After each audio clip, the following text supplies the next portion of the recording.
This is Tony Mo from Deadspace Radio, interrupting our regular nightly broadcast for what is going to be a classified report directly from the UEE Navy.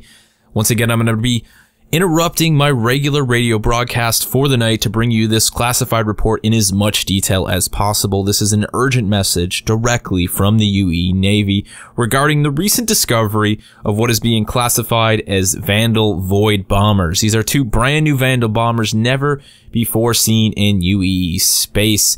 Sadly, this report comes with a bit of a devastating story. For those of you who are familiar with Diamond Jim's Fuel Emporium, located within the Oberian system, it has been completely annihilated. Again, this is where we are getting this report from. Sadly, the UEE has been unable to obtain or come in contact with said Void bombers. They arrived at the site of the distress call after several hail attempts to the station were unsuccessful. Upon revival, they found that the station had been completely destroyed. No survivors were found. A total of 56 beings were aboard the station at the time of the attack, and as I said, all of them were killed. A full list of the deceased is going to be released from the UEE once the next of kin have been notified. For those of you out there who may have possibly had loved ones at the station, I send you my best in what has become one of our darkest times. But let's get on with the report, because there are some vital details here that I do want to discuss regarding these Vandal bombers. We'll break down the report a little bit more, and just to let you know that you can, of course, as always, at any time, directly download this report to your mobiGlas for viewing. Be sure to share any of the specifications and the few images that we have of these Vandal bombers with any fellow pilots, freelance, civilian, and military alike. The UEE wants to get the word out on these ships as quickly as possible so that they can increase the chances of gathering more intel and possibly even bringing one of these craft back, of course, to study and better identify. But going over the report, as I said, starting on June 11th, 2945 at 2:40 SET, the distress call was initially sent from the civilian refueling station known as Diamond Jim's Fuel Emporium. Sadly, upon arriving, the 301st Squadron found that everyone had been absolutely destroyed, and they were unable to identify any Vandal in the area upon arrival.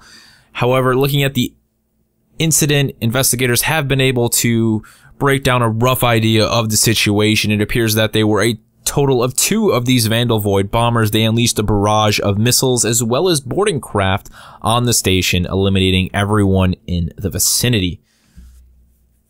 Once again, if you go ahead and download the report, there is attached naval intelligence, which gives you some preliminary specifications regarding these Void bombers. Civilians are avoided and advised to avoid any engagement with this ship type until more details are known. And frankly, as you've heard me say many times before, regardless, the Vandal should be avoided at all costs. Only the most brave freelancer and military do the tango at the Vandal. Those of you civilians out there, whether you be running trade routes or simply making a trip to the shops, be wary of any Vandal signatures on your radar. Report anything that you see immediately to the UEE, and to be honest, for the next several days, I recommend simply staying at your home base. Avoid any and all trips, if possible, outside of the system, especially if you reside in the Oberian area. Now let's go ahead and break down some of the specifications that we have, the known data. Remember that all of this is subject to change and that the reliability of these specifications will increase as additional combat encounters are reported by UEE pilots. Taking a look at the standard length, beam, and height, we've got 124 meters, 90 meters, and 33 meters. Of course, the max crew is unknown as we were unable to get any sort of signature inside of these ships during the attack. There's a power plant of what appears to be a number 4 or equivalent.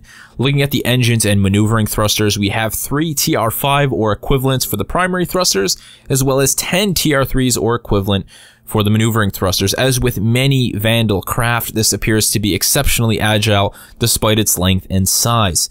Taking a look at the shield, we're looking at a number 5 or equivalent, and this is where things really start to get a bit scary. This is an extremely well-fitted gunship. These are some serious bombers. We're talking 3 size 6 electron cannons, 4 size 4 triple mount torpedo clusters, and last but most definitely not least, 7 size 4 laser repeater turrets. As you can tell, if you are out there in something like an Aurora with a set of clusters or torpedoes or cannons, you are probably going to be greatly outmatched, and I would recommend avoiding any contact with any Vandal. Not just today, but always.